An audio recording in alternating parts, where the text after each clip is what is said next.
Are you concerned about how to vote safely in the November elections and how you can make sure that your vote is counted? Since the COVID-19 pandemic is still raging, many people want to vote by mail, but they're worried that their ballot will not be received and counted in time.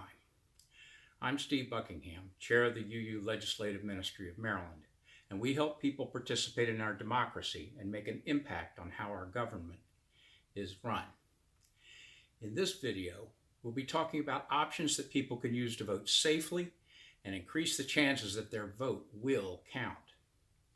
Earlier this year, problems with primaries in various states occurred with significantly reduced numbers of polling places, resulting in long lines. Since gathering with others is risky for most people, we want to avoid having to wait in long lines for hours to exercise their right to vote. To do this, we need as many people as possible to use other options to vote.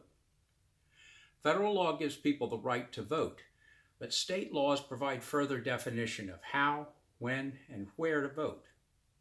Here are the facts. Voting on November 3rd for president and other offices will take place in every state because the date was set by Congress and cannot be moved. There will be an election in every state on November 3rd. Check with your state elections board to see what hours they'll be open. Due to the pandemic, many election judges or poll workers hired by local governments to staff the polling places have decided not to do so this year, understandably, making it nearly impossible for every polling place to be open on election day, or other days if your state has early voting. This means that fewer polling places will be open. So check with your state elections board to identify your polling place, either on election day or early voting. Many states have early voting, which could reduce the number of people showing up on November 3rd, election day. People who can't vote by mail or who prefer to vote in person should take advantage of early voting where the line should be shorter and you can choose when to go. Check with your state elections board to see the dates and hours and locations of any early voting. But the safest and most secure way to vote is by mail, since you do it from home like people have been doing for over 100 years. And the incidence of voter fraud is almost non-existent.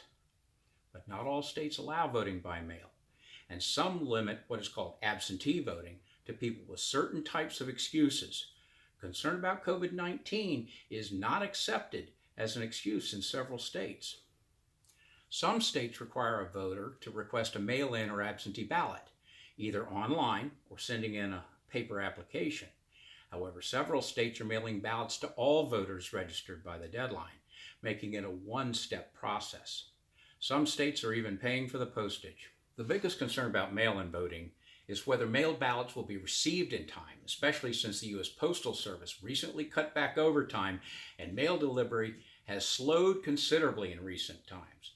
Although incidents of mail being deliberately mishandled are extremely rare, there are concerns that ballots will not be given first-class priority and delivered to voters and returned to election boards before November 3rd. So what should a voter do? We recommend the following. 1. Check with your election board now to make sure that you are properly registered to vote and also to see how you can vote: in person on election day, early voting, or mail-in voting. If you're able to vote by mail, do so. You may have to request a ballot, so do it now.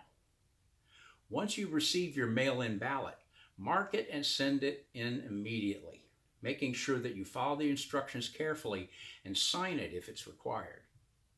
This should avoid the rush and possible postal delays just before November. If you cannot vote by mail, or if your ballot gets to you close to election day, see if you can deliver it yourself if your state provides drop boxes for ballots on or before election day, or the ability to drop it at your local elections office. If voting by mail is not available, or you think it won't be delivered in a timely manner, take advantage of any early voting that your state provides.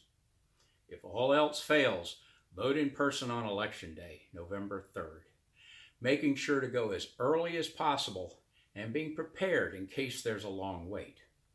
Wear a mask, take hand sanitizer, and bring something to sit on. As long as you're in line at the time the polls close, The law requires that you be allowed to vote, so don't be late.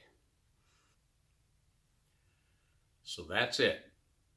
If you follow these steps, you should be able to vote and have your vote counted.